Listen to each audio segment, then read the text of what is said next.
చెత్తవాగుడు వాగే శత్రు సేనలకు యుద్ధ రంగంలో నా పదునెక్కిన కరవాలంతో బదులిచ్చి పొలిమేరలు దాటేలా ఉరికిచ్చి నా సైన్యాన్ని గెలిపించి నా సత్తా ఏమిటో చూపించి ఎగతాళి చేసిన నోళ్లతోనే జయ హో వీరనారీమణి అంటూ వినయంగా తల వంచి పొగిడేలా చేసిన తెలుగు బిడ్డను.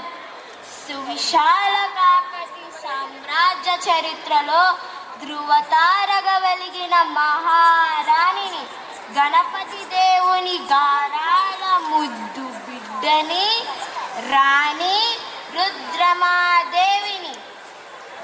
మా తండ్రి గణపతి దేవుడు తనకు పుత్రులు లేనందున నన్ను ఆడపిల్లలాగాక అచ్చం మగపిల్లవాడిలా రుద్రదేవుడు అని నామకరణం చేసి కత్తిసాము గుర్రపు స్వారీలతో పాటు సకల కళ విద్యలు నేర్పించి పట్టాభిషేకం చేశాడు. సింహాసనంపై ఒక స్త్రీ కూర్చుంటే ఓర్చుకోలేని నీచులు నికృష్టులు అయిన కొందరు సామంతులు మా దాయాదులు ఏకమై కుట్రలు కుతంత్రాలు పన్ని తిరుగుబాట్లు లేవదీస్తే నా భుజశక్తితో దియుక్తితో సమర్థవంతంగా అణచివేసి తెలుగు జాతినంతటిని ఏకం చేసి దక్షిణ పదంలో సువిశాల సామ్రాజ్యాన్ని స్థాపించిన వీర నారీమణి రుద్రమదేవిని.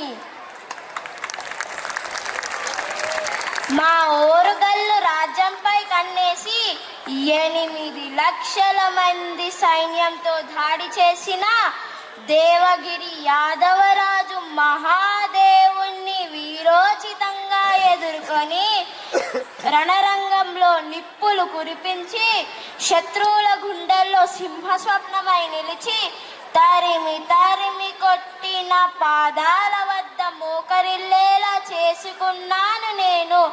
యుద్ధరంగంలో కాలు మోపితే శత్రులు భయంతో తోకముడుస్తారు. నా వీరగర్జన వింటే వాళ్ళపై ప్రాణాలు పైనే పోతాయి. రణరంగంలో ఎటు చూస్తే అటు నేనై వీర విహారం చేస్తుంటే గడ గడ గడ వణికిపోతుంటారు. నా 27 ఏళ్ల పరిపాలన కాలంలో ఓరుగల్లును మహా సామ్రాజ్యంగా విస్తరించడమే గాక కలల కానాచిగా తీర్చిదిద్దాను. సంగీతం, సాహిత్యం, శిల్పం, నృత్యాలకు పెద్ద పీట వేశాను. పేరిణి తాండవం ఆవిర్భవించింది మా కాలంలోనే. కట్టించిన కోటలను, చెక్కించిన శిల్పాలను, నిర్మించిన గోపురాలను చూస్తే తెలుస్తుంది మా శిల్పకళా వైభవం ఎలాంటిదో. రైతుల కన్నీళ్లు తుడడానికి గ్రామ గ్రామాన సువిశాల గొలుసు కట్టు చెరువులను త్రవ్వించి నీటిని ఎగువ ప్రాంతాల నుండి దిగువ ప్రాంతాలకు పారించి కుంటలన్నీ నింపి బీడు భూములను సస్యశ్యామలం చేశాను. పల్లె ప్రజల మోమున చిరునవ్వులు పూయించాను. నా కళ్ళ ముందు సరైన వైద్యం అందక ప్రసవ వేదనతో ఒక మాతృమూర్తి మరణిస్తే ఆ వేదనతో తల్లడిల్లి మరే ఆడబిడ్డకు అలాంటి పరిస్థితి రాకుండా రాజ్యమంతా ప్రసూతి వైద్యశాలలు ఏర్పాటు చేయించాను. రుద్రమ కేవలం ఒక వీర వనితే కాదు, ఒక అమృతమూర్తి ప్రజలందరి చేత కొనియాడబడ్డాను. నా పరిపాలన కాలంలో ఓరుగల్లును మహా సామ్రాజ్యంగా నా పరిపాలన కాలంలో స్వర్ణయుగంగా వినూతికెక్కేటట్లు చేశాను. పరిపాలన అంటే రుద్రమాదేవిదే అని తరతరాలు చెప్పుకునేటట్లు అమ్మలా కమ్మని పాలన అందించాను. ఒక పక్క పౌరుష పరాక్రమాలకు, మరొక పక్క ప్రేమాప్యాయతలకు మారు పేరుగా నిలిచి అజరామర కీర్తిని సంపాదించి